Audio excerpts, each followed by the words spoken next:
Salam jemaat yang terkasih, bacaan pada ibadah hari ini diambil dari Matius pasalnya yang ke-22, ayat yang pertama sampai dengan yang ke-14. Perumpamaan tentang perjamuan kawin. Lalu Yesus berbicara pula dalam perumpamaan kepada mereka, hal kerajaan sorga seumpama seorang raja yang mengadakan perjamuan kawin untuk anaknya. Ia menyuruh hamba-hambanya memanggil orang-orang yang telah diundang ke perjamuan kawin itu, tetapi orang-orang itu tidak mau datang.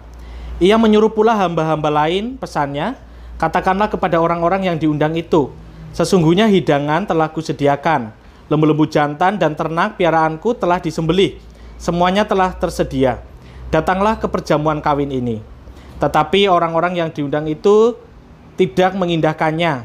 Ada yang pergi ke ladangnya, ada yang pergi mengurus usahanya, dan yang lain menangkap hamba-hambanya itu, menyiksanya dan membunuhnya.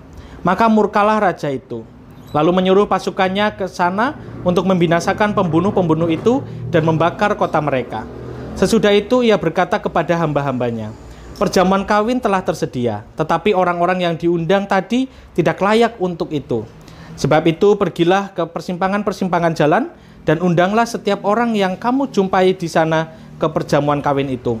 Maka pergilah hamba-hamba itu, dan mereka mengumpulkan semua orang yang dijumpainya di jalan-jalan, orang-orang jahat dan orang-orang baik, sehingga penuhlah ruangan perjamuan kawin itu dengan tamu.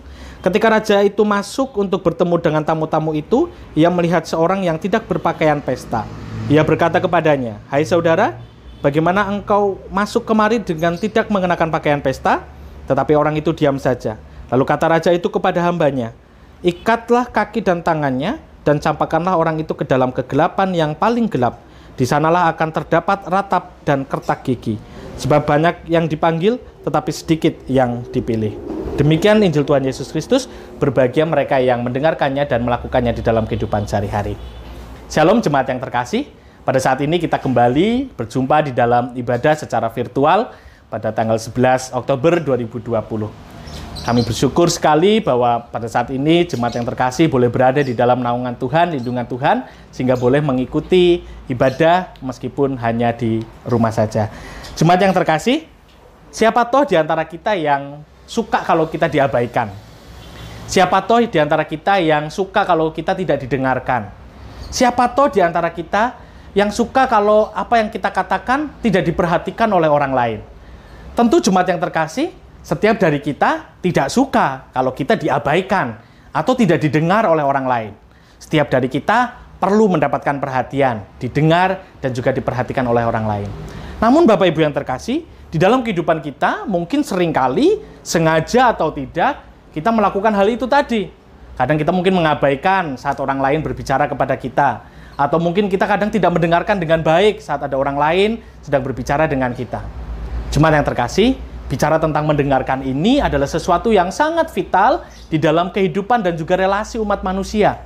Bahkan, Tuhan menggunakan perumpamaan tentang mendengar panggilan ini sebagai perumpamaan tentang kerajaan Allah.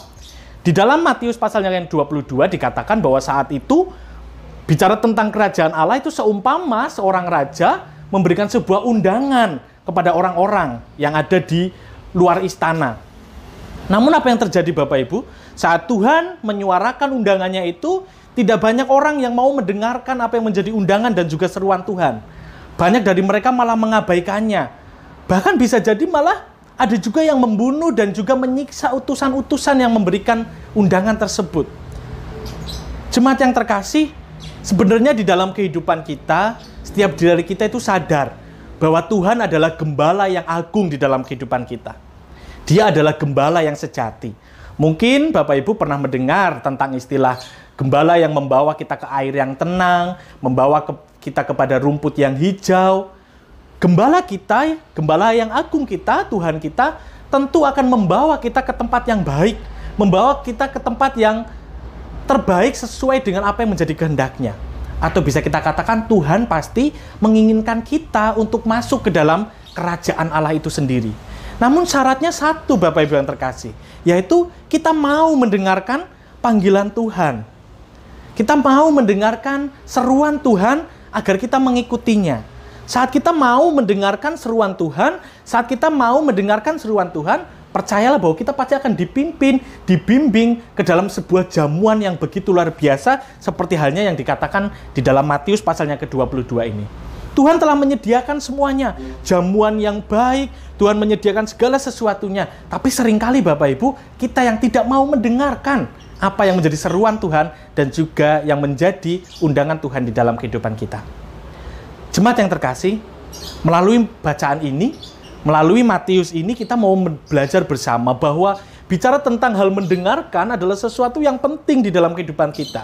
Tuhan saja menggunakan perumpamaan tentang mendengarkan sebagai sebuah perumpamaan tentang kerajaan Allah. Mereka yang mau mendengarkan, merekalah yang masuk ke dalam kerajaan Allah itu sendiri. Jemaat yang terkasih, di dalam kehidupan kita, kita perlu belajar untuk bisa lebih mendengarkan. Baik mendengarkan tentang panggilan Tuhan, seruan Tuhan, tapi kita juga mau mendengarkan orang-orang yang ada di sekitar kita. Di dalam ilmu pastoral, Bapak Ibu yang terkasih, kunci utama di dalam penggembalaan adalah mendengarkan. Mendengarkan menjadi sebuah dasar relasi dan juga empati kita terhadap orang lain.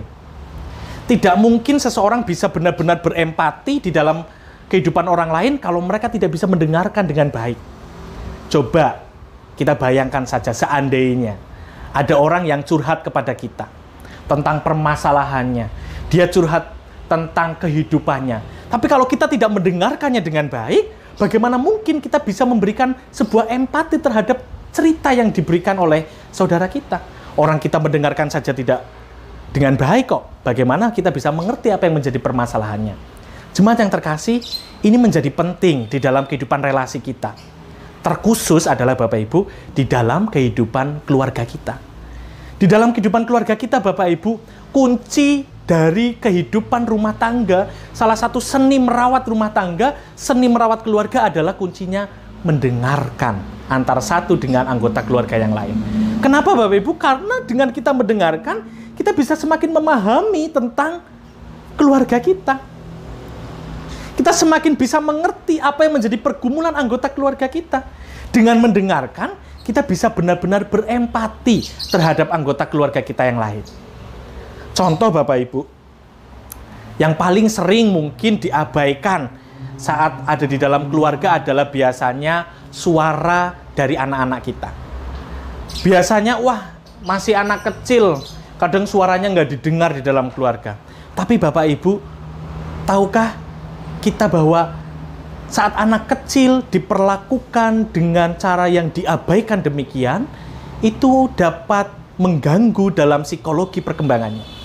Mungkin tidak dengan serta-merta itu terjadi, tapi bisa jadi itu menjadi sesuatu yang mengganggu di dalam tumbuh kembangnya. Mungkin suatu saat anak itu juga bisa tumbuh menjadi anak yang tidak berempati, menjadi anak yang mungkin juga abai terhadap orang lain, yang mungkin juga menjadi anak yang suka tidak mendengarkan juga terhadap orang lain. Kenapa? Karena dirinya sendiri tidak didengarkan di dalam kehidupan keluarga ini. Suami istri harus bisa saling mendengarkan di dalam kehidupan rumah tangganya. Sehingga kita bisa mengerti bagaimana kelelahan suami, kita bisa mengerti bagaimana kerepotan sang istri, ada keterbukaan yang terjalin di dalam kehidupan keluarga. Jemaat yang terkasih, mendengarkan sepertinya sederhana. Mendengarkan sepertinya hal yang mudah dilakukan. Tapi Bapak Ibu yang terkasih, seringkali kita membunuh seseorang tidak hanya secara fisik, tapi kita juga bisa membunuh seseorang dengan mengabaikan atau tidak mendengarkan apa yang menjadi perkataan ataupun yang menjadi keluh kesahnya. Jemaat yang terkasih, saat kita mau untuk mendengarkan, saat kita mau untuk tidak mengabaikan, kita perlu waktu, kita perlu memberikan diri, kita perlu untuk bisa dengan sungguh-sungguh mau memberikan diri kita mendengarkan terhadap orang lain. Mari kita Bapak Ibu belajar dari apa yang menjadi renungan saat ini. Jika Tuhan saja, kerajaan Allah itu seumpama orang-orang yang mau mendengarkan perkataan Tuhan, yang mau mendengarkan seruan Tuhan. Mari kita juga belajar. Kalau kita mau mendengarkan seruan Tuhan, mari kita juga mau dipakai untuk juga mendengarkan suara-suara orang lain yang ada di sekitar kita. Mau untuk ikut peduli, mau untuk ikut berempati, mau untuk tidak mengabaikan orang-orang di sekitar kita. Mari kita mulai dari lingkungan yang terkecil kita saja, dari keluarga kita. Mendengarkan sebagai sebuah seni untuk merawat keluarga. Setiap dari kita mau mendengarkan apa yang menjadi keluh kesah anak kita, mau mendengarkan apa yang menjadi keluh kesah orang tua kita, mau mendengarkan apa yang menjadi keluh kesah suami kita, mau mendengarkan apa yang menjadi keluh kesah istri kita. Saat kita mau mendengarkan dengan baik-baik, saat kita benar-benar mendengarkan dengan baik, maka kita juga bisa berempati terhadap orang-orang yang ada di dalam keluarga kita. Mari kita belajar untuk merawat keluarga kita, mulai dari hal yang paling sederhana, yaitu mendengarkan apa yang menjadi keluh kesah mereka di dalam kehidupan keluarga. Amin. Tuhan memberkati. Jemaat yang terkasih, marilah kita mau bersama-sama bersatu di dalam doa. Tuhan Sang Kepala Gereja, Tuhan Sang Kepala rumah tangga di dalam kehidupan kami. Pada saat ini ya Tuhan, kami mau bersama-sama menyerahkan kehidupan kami untuk dibentuk oleh Engkau. Ajari kami Tuhan, agar bisa melakukan apa yang menjadi firman-Mu pada hari ini. Kami boleh bisa mendengarkan satu dengan yang lainnya. Seperti kami mendengarkan seruan-Mu tentang kerajaan Allah, ajari kami juga boleh mendengarkan tentang orang-orang di sekitar kami, terkhusus di dalam kehidupan keluarga kami. Dengan mendengarkan ini Tuhan, kami mau berempati terhadap orang-orang yang ada di sekitar kami, terkhususnya di dalam keluarga kami. Mampukan kami Tuhan, sehingga kami boleh saling memperhatikan satu dengan yang lainnya. Kami boleh saling merawat keluarga ini dari hal yang paling sederhana, yaitu mendengarkan satu dengan yang lainnya. Ya Tuhan, pada saat ini kami juga ingin berdoa untuk gereja-Mu. Gereja-Mu GKJ Ndelangu di tempat ini, mampukanlah Tuhan dalam setiap pelayanan mereka, dalam setiap karya mereka ya Tuhan. Sehingga gereja-Mu ini benar-benar menjadi perpanjangan tangan untuk menyatakan cinta kasih, baik di dalam lingkungan keluarga, lingkungan gereja maupun lingkungan masyarakat luas ya Tuhan. Ya Tuhan, kami juga ingin berdoa bersama-sama untuk para pelayan di gereja ini, para bapak pendeta, para majelis, para aktivis, tim seluruh yang terlibat di dalam pelayanan ini. Engkau kuatkan, berikan kekuatan, kesehatan, dan damai sejahtera-Mu bagi mereka. Sehingga mereka boleh menjalankan setiap pelayanan mereka dengan baik, menjadi sarana perpanjangan tangan dan juga alat di gereja ini. Ya Tuhan, kami juga mau berdoa untuk umat-Mu saat ini yang mungkin sedang sakit, umat-Mu yang saat ini mungkin sedang dalam kelemahan fisik. Engkau kuatkan, Engkau sembuhkan, sehingga saudara-saudara kami boleh terus menerima pengharapan dan juga boleh pada saatnya nanti dipulihkan di dalam kehidupan mereka, mendapatkan kesehatan di dalam kehidupan mereka. Kami juga berdoa Tuhan untuk seluruh keluarga yang ada di gereja ini. Mereka yang sedang berada di dalam pergumulan keluarga mereka, hadirlah Tuhan, nyatakan cinta kasih di dalam keluarga mereka. Setiap anggota keluarga boleh saling mengasihi satu dengan yang lainnya, boleh saling mendukung, boleh saling menopang satu dengan yang lainnya, sehingga keluarga mereka ya Tuhan benar-benar menjadi pancaran cinta kasih-Mu di dalam kehidupan masyarakatnya. Dan juga keluarga mereka Tuhan boleh dipakai untuk kemuliaan nama-Mu. Kami juga berdoa Tuhan untuk bangsa negeri ini ya Tuhan, yang saat ini masih terus bergumul di tengah pandemi COVID-19.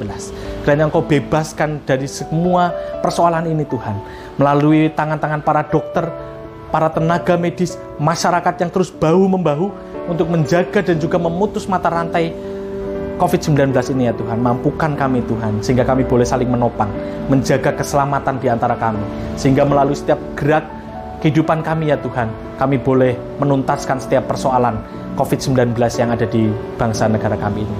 Ya Tuhan, kami serahkan kehidupan kami dalam tangan kuat kuasa-Mu. Engkau yang menuntun langkah kami, Engkau yang merawat keluarga kami, Engkau yang menjaga gereja kami, Engkau juga yang akan menuntun, menjaga bangsa dan negeri ini. Kami serahkan semuanya Tuhan di dalam tangan kuat kuasa-Mu. Satu nama, Juru Selamat kami yang hidup. Kami berdoa. Amin.